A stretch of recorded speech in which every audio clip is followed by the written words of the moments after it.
Welcome to the Big 12 Insiders, your Big 12 sports show. Here's your host, Brien Hanley. I am not Brien Hanley once again. Still not. He is on the injured reserve. So I'm Tim Fitzgerald, publisher of a 24/7 site here on this network. It's Kansas State site. Joined today by my faithful sidekick, as you can see, the Ryan Gilbert, to help me out. So I'm taking Big B's place. He's taking my place. So I've got to argue in favor of Big B's rankings. He's got to argue in favor of the Big 12 publishers rankings, which I think he just saw like 5 minutes ago. This is going to be pure entertainment, and wish us luck. We're going to find out how much you really love Big B, because I'm sitting in for him and I don't match up, but I can drop an absolutely in, right? Right, Gills? There you go. Help me out. You do it perfect. Absolutely. There we go. Let's get going with the power rankings, as brought to you by your own Brien Hanley. And again, these are his rankings of the Big 12 after 12 weeks of action. So these are the rankings for week 13 heading into them. And it's getting a little interesting around here, Mr. Gilbert. But what hasn't changed is Oklahoma State's still last in the rankings. I feel bad. I feel bad in so many levels, because the guy who volunteered at the start of the season to write the Big 12 ranking story for the publishers is McLean, that Oklahoma State guy. So he's got number 16. He's stuck with the duty that he took on his shoulders. Thank you. We appreciate it very much. Your thoughts on this one?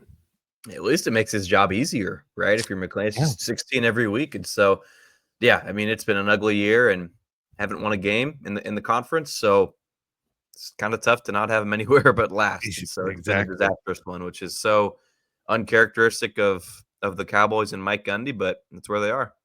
Yep. And who did we think would play the Oklahoma State Cowboys in the Big 12 championship, or at least a lot of people?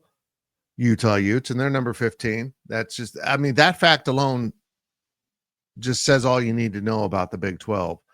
But the other end does it too, and we'll get to that on later down the line. Utah, they looked better at times last Saturday. They moved the ball some, but boy, still too many turnovers and offensive struggles for the Utes. Yeah, and at least Utah's won a league game, which ironically is against Oklahoma State. I think we were out in Provo watching that one, Fitz, at the hotel, and we were so excited. We planned our hike, our excursion through the mountains, and we wanted to get back to watch two ranked teams play at that time. And boy, things have certainly switched. And so with Utah coming out, I guess that's kind of the tiebreaker for that last spot with the head-to-head win over Oklahoma State, isn't it? It seems like it was 2 years ago. Yeah, it really does. I mean, because so much happens in the Big 12 on a weekly basis that everything gets shuffled. I can't imagine being in a conference where the top team just makes itself apparent and then everyone else tries to play for second or third or fourth. And this conference, it's all open. Everything's on the table. Onward we go, and according to Big B, next up are the Houston Cougars. He dropped them quite a bit after a ho-hum performance at Arizona, and they probably deserved it because they were playing a team right around it in the rankings. But Houston is a hard team to figure out. They looked really good for a while, and then they just didn't play the kind of defense they had been playing when they went to Arizona. Yeah, on a week-by-week basis, Houston's like the perfect example of the Big 12. You have some of those teams that right now aren't where you thought they'd be relative to the beginning of the year, but week by week, it's just, what are you going to get from Houston? And I know we were down there and we saw the good out of Willie Fritz's team, but this wasn't the only awful, terrible game. They're getting shut out, and KU's blowing them out, and so it just changes. It really does. But when I think the trajectory certainly is bright, without a doubt, man.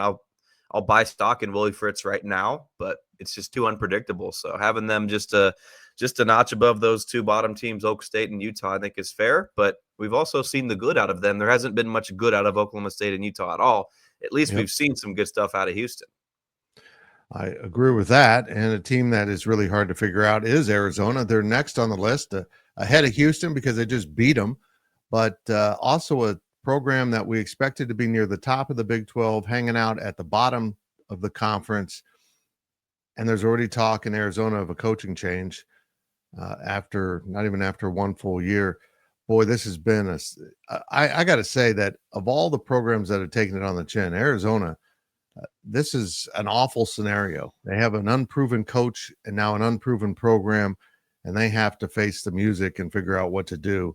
Arizona is in an unfortunate situation in their early days of the Big 12. Yeah, and I hate to kind of play that game again about this team beat that team, but with Arizona just recently coming out on top over Houston, kind of tough to put them behind the Cougars. So sure, I'll take Arizona at that next spot up, but it's about as high as you can realistically put them right now. And again, you go back to a couple months ago, we'd have no idea. We would have no clue what would happen for the rest of the year. But again, here we are. It's just crazy, man. I mean, every single team can say this one way or another, whether it's week by week or relative to the preseason expectations. Yeah, exactly. I mean, you look back at that non-conference game between Kansas State and Arizona, we thought this would kind of decide some of the pecking order, even though it was a non-conference game. We were unclear if it would be eligible to be used as a tiebreaker because it's head-to-head competition. None of that matters. Kansas State is backed up and Arizona has slid way down the list. It's a difficult time in Tucson, but it's not a difficult time in Orlando. It's a difficult time in Orlando. It's not good. Gus Malzahn and the Golden Knights. Oh, I said Golden. Oh my gosh, the Knights. I'm sorry. This is not good. Are they going to make a coaching change? UCF. So that's Big B's asking Fitz that? Yes. That's confusing. I'm asking you to answer for me. Wow. Well, grass is it's not always greener. So that's something you got to keep in mind there, right? Yep. But back to Arizona for just a sec with Kansas State beating them early in the year. I think a lot of teams kind of got some of that fool's gold with the victories you pick up early on because you think some teams are just better than they maybe are. And you can go say that about Utah beating Oklahoma State. And, at the beginning of the year, wins, I know that they don't take any opponent lightly, but you think which teams are good and bad. And so that's also something to keep in mind with these rankings. But at least, with UCF, at least they've been competitive against quality, good teams. A couple weeks back, we saw them have a good chance to beat Iowa State, didn't get it done. That BYU game, I think, was double digits, but it was at least competitive. So I'll give that to the Knights. Competitiveness in a new league, relatively new into the league. I think you can take that. Has it been a pretty year? No. Again, this is a team that's underperformed. We thought their rushing attack would be much more lethal than it, I guess, has turned out to be, but they've been competitive. Yep, they have. They've had their moments. Another team that has had some moments are the Cincinnati Bearcats. They went to Iowa State last Saturday, got thumped pretty good by the Cyclones, which was exactly what Iowa State needed. We'll get to them later in the rankings, but it's in Cincinnati back into the bottom six. But in my book, they're clearly, they're not just the top of this first list that we'll put up. They're clearly the best team on this list. They can easily move up into that next block, and they go to Kansas State. What a set of back-to-back road games they pulled. Iowa State and Kansas State in mid-November. So they'll be in Manhattan this weekend with a big game for them and a big recovery game for K-State. But right now the Bearcats are kind of that bridge between the not so good and maybe so good groups of the Big 12.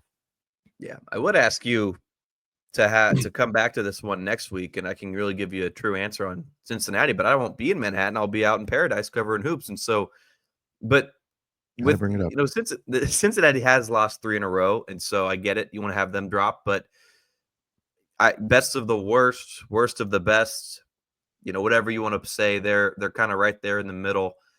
I asked our 24/7 colleague just on our Behind Enemy Lines piece that'll go up on Thursday, because you look at Cincinnati, I asked him, is this team just a few plays away from competing for a spot in Arlington? I know that might be a stretch, or is this 3-4 record in the Big 12 really who they truly are? And it's interesting. I'll be interested to see his answer, but there's a chance. I mean, if a few plays, or they've got a couple one possession losses on that resume, man, if a few plays go differently, this Cincinnati team, I know that non-conference loss, that was Pittsburgh, right? Just they choked away a huge lead in that one. So obviously teams win, teams lose, and that's kind of the story. But you change a few plays, I think Cincinnati's season could be differently now, right?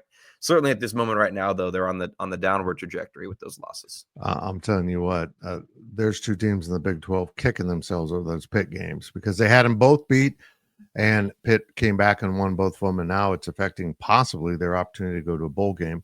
Let's pop up that bottom 6 of the conference. There's 4 of the same, and only Houston and Arizona are flipped, and I get why they might be flipped. I know Arizona just won the head-to-head, but Houston does have 3 wins in this conference, as opposed to that being just Arizona's second. But that's about as in tune at the bottom as Big B and the publishers been all season, Gills. Yeah, I mean it's kind of easy to mesh out those bottom teams. Really, it really is, and there's not much controversy. You want to swap a team here or there, I get it, but I mean I was jotting down notes here before the show, Fits. Those are my bottom 6 teams as well. Yep, very good. Let's move on to the next 6. And this is when it starts getting a little complicated here, because there's a lot of like teams in this grouping, a lot of 3-loss teams that are all piling up in the middle of the conference, with one exception that I think will be kind of entertaining here. Let's see. Let's go with West Virginia. And, man, the Mountaineers, I don't know if you're good or bad. Maybe you're both, West Virginia. I can't figure you out. One week, yeah, West Virginia's doing it. Next week, oh, they lost at home to Baylor. This is, to me, the most confusing team in the Big 12 because I think they should be good, but they don't play like they're good way too often.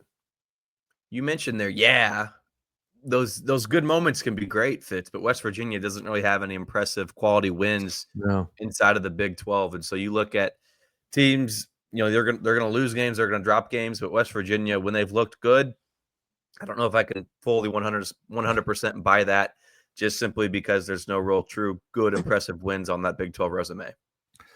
Well, a team now that has some impressive wins are the Kansas Jayhawks. Holy smokes, Gills. They've got back-to-back ranked wins, beating Iowa State in a home game that Kansas is playing in Arrowhead this year. Looked really good. And then they just roll into BYU for an after-dark game, one of the most difficult things to accomplish in college football, and they win. And they reversed their fortune. They became the team that won it late instead of the team that lost it late. Their defense rose up and made stops. And here's Kansas rising up through the rankings, still in the bottom half of the Big 12 power rankings. And the irony being, they might be one of the top 3 teams in current performance, but they're carrying around a lot of baggage from earlier in the season too. Resume-wise, I get it. Kansas they haven't won many games, so I get it. You want to put them in the bottom of the standings, but on field, the way that this team is performing, there's their top 5 at least with what they're doing on the field. I mean, here in Manhattan, Kansas State was fortunate to come away with a win. Is it every single one of their losses, I think, has been a fourth quarter lead that they've given up or something. So, KU on the resume, I get it, having them down here, but this would be one that I would certainly push back on Big B if you're watching this in bed as you're in pain and suffering. KU, what they're doing on the field at this point in time, late November, this is what we thought KU would be preseason. They lost games because they had issues late. Happened, and I get that. If you want to punish them in the rankings here for that, sure. But KU is, these wins over the last couple of weeks are, I don't know if there's a team out there that has 2 more impressive victories on its resume, Fitz. Yep, I would agree. Missing that. We're now at the middle stages here of our power rankings, the Big B's. I'm doing Big B's top 16, 1 through 16 after 12 weeks of action. So heading into week 13, comparing them to the publishers. Big B is sidelined most of this week. Hopefully we can get him back by the end of the week. We'll see. Has a horrendous dental infection that had a tooth removed and it blew up on him. So he is healing up. And even though he had marbles in his mouth, he joined us for a late night or an early morning Sunday podcast. Folks, he didn't look good. He just didn't look good, and it turned out he wasn't good. So in his honor, if you're not subscribing to this YouTube channel, please do so. let's get those numbers up as we're chasing down 3K as this site or this channel continues to grow. Thank you so much. And make sure you leave comments, even if they're Get Healthy Big B, because it's going to feed that algorithm, and we love that algorithm. It's hungry, Gills, that algorithm. It just wants to keep eating. It loves subscriptions, and it loves likes, and it loves comments. It loves it. Yep, it does. It does. Onward we go now. As we've I've lost my place, Gills. Now we move past Kansas on to Texas Tech. Another just bizarre team. They can play with anyone and get beat by anyone at any time. And maybe that's become more the norm in the Big 12 than I want to admit, but Texas Tech has crawled up towards the top of these power rankings, and now they're back in the middle of the power rankings. They're kind of all over the place as we're not real sure what the Red Raiders are going to offer week to week. I mentioned KU at the wins over Iowa State and BYU. Well, Texas Tech, man, against Iowa State and Arizona State, those are also two really impressive wins. And earlier on in the year, if I were to tell you that, you probably wouldn't agree. But where we are now, I mean, Big B's got those teams up near the top. And so Tech, I get it. Inconsistency, struggling. You look back to the non-conference and the way that the Red Raiders performed. It's hard to kind of get that out of your mind and forget that. But with the way they performed and early in the Big 12, you think, okay, teams go through ebbs and flows and they change throughout a year. But now it's kind of like, they are who they thought they were. So they have got some impressive wins, but the blemishes on the resume are stinging. Yep, I completely agree. It's been a wild ride for Joey McGuire and the Red Raiders, and we're into a grouping of 4 schools that you can throw in a hat and shuffle them up. Next up is TCU. Again, good, bad, bad, good. It's all over the place. And I think they're finally playing some pretty good football in Fort Worth, showing the team that we thought they would be after some early struggles. But is TCU in the right spot here, Gills? They're just over the hump in the upper half of the Big 12, 2 spots up, but they're also in a grouping that there's a lot of similar teams in here.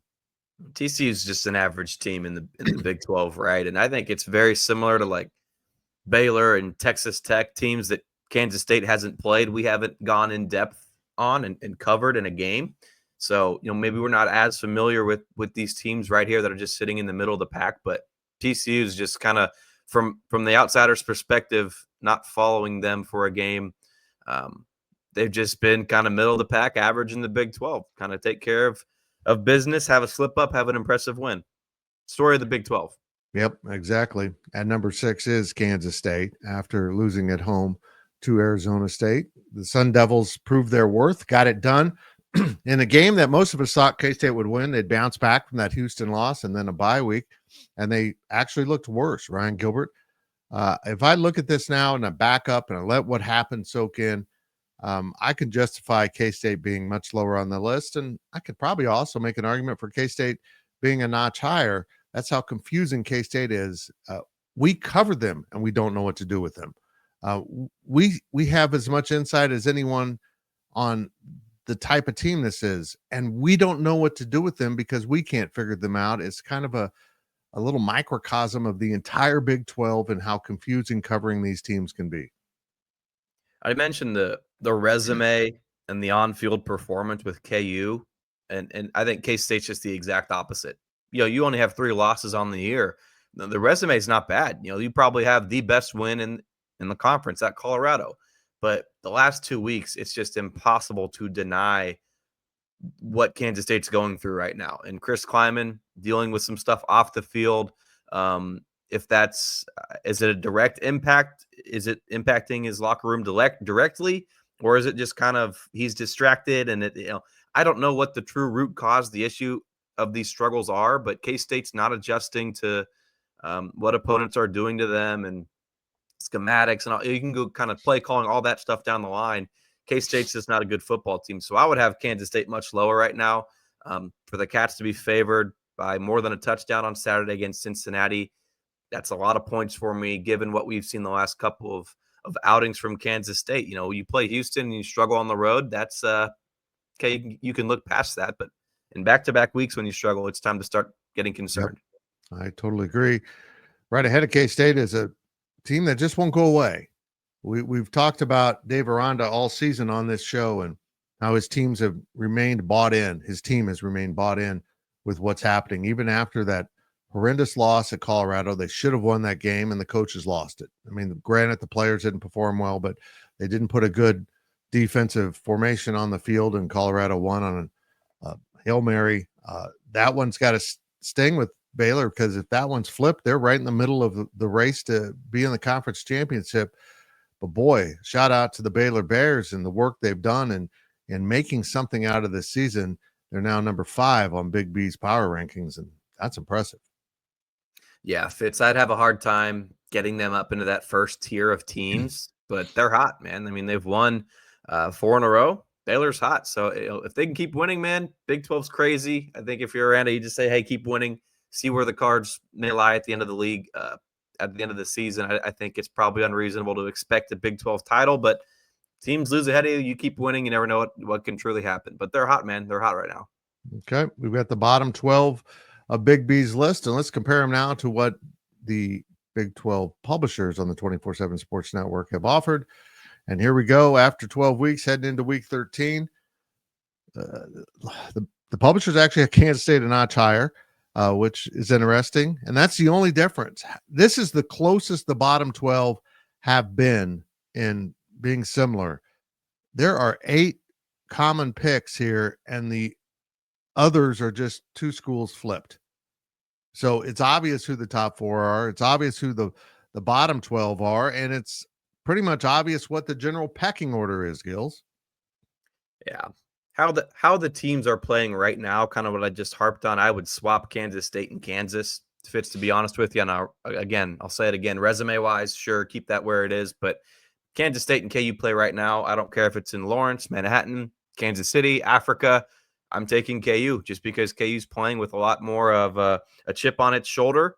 You know, they're kind of playing, I guess, with house money at this point in the year, whereas Kansas State, you know, with the Big 12 aspirations that this team had for pretty much all the season, those are all but gone now.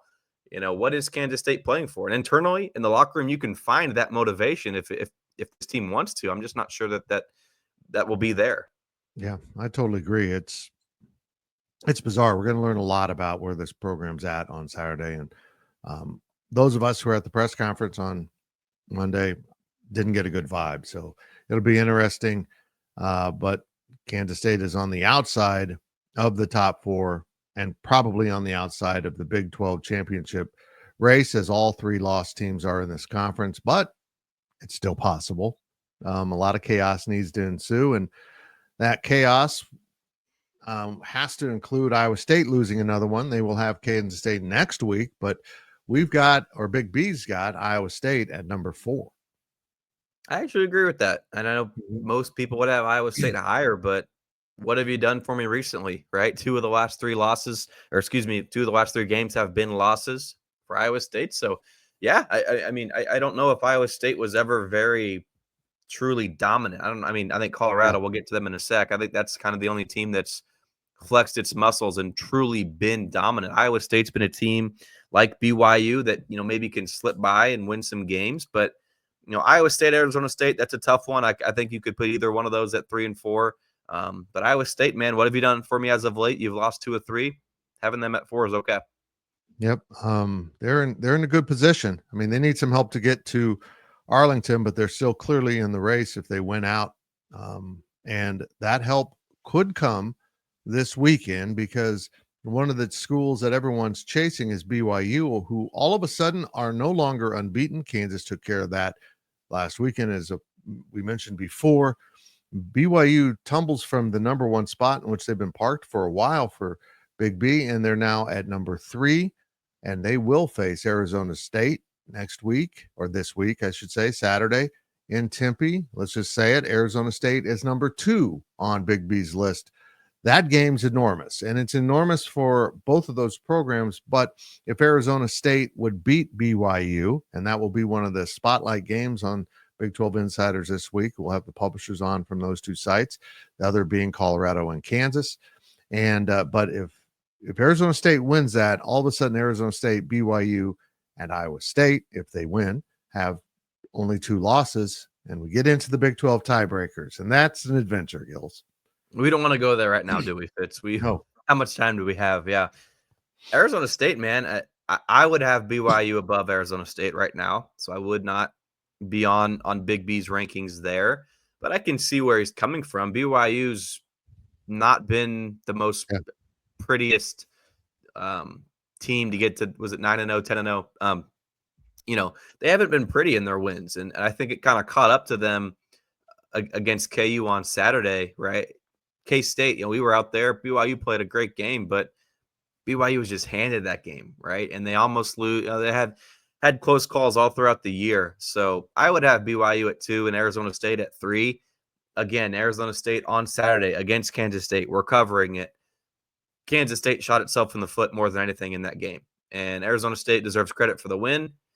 Both those teams deserve credit for beating Kansas State, but those were self-inflicted wounds from the Wildcats. So I'm not going to overreact from just one loss to BYU. On the year as a whole, BYU's got a better record than Arizona State. That's kind of why I would have them above Arizona State. And I'm not going to overreact from just one loss, but on the field, sure, I get it. Arizona State's kind of playing better right now at this point in time, and we'll see on Saturday if that's true or not.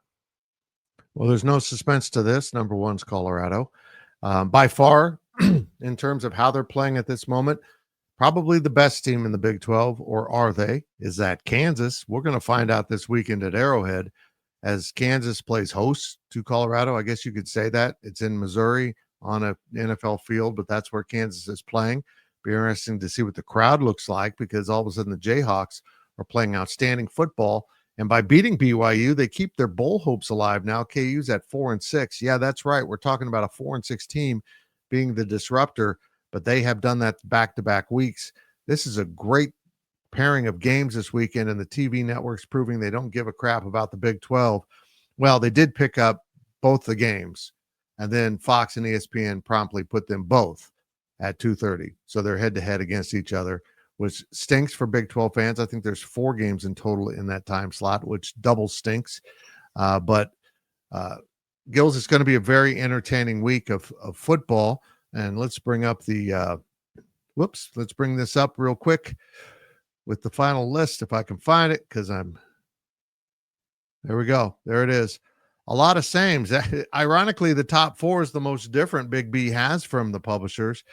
I think the publisher's list is closer to what I had. Oops, that's supposed to say same after Arizona State. So I don't know, Big B or Big B. Oh my gosh, I'm losing. I don't know, Gills. This is I'm Fitz right now. Yes, guys, it's so confusing right now.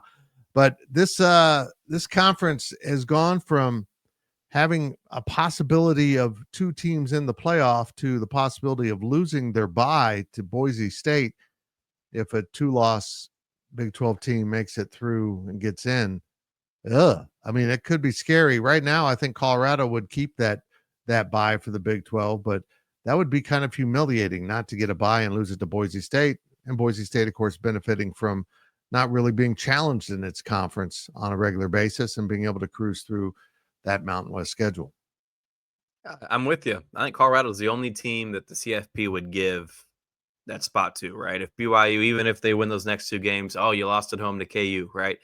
The perception, the narrative around Colorado, that's going to get some clicks, some eyes on the game. So, Colorado, I think if you're a Big 12 fan, man, it's tough to root for Dion and company at times, but that's kind of your best chance. I think that's the number one team in the league. I'm in agreement there with Big B.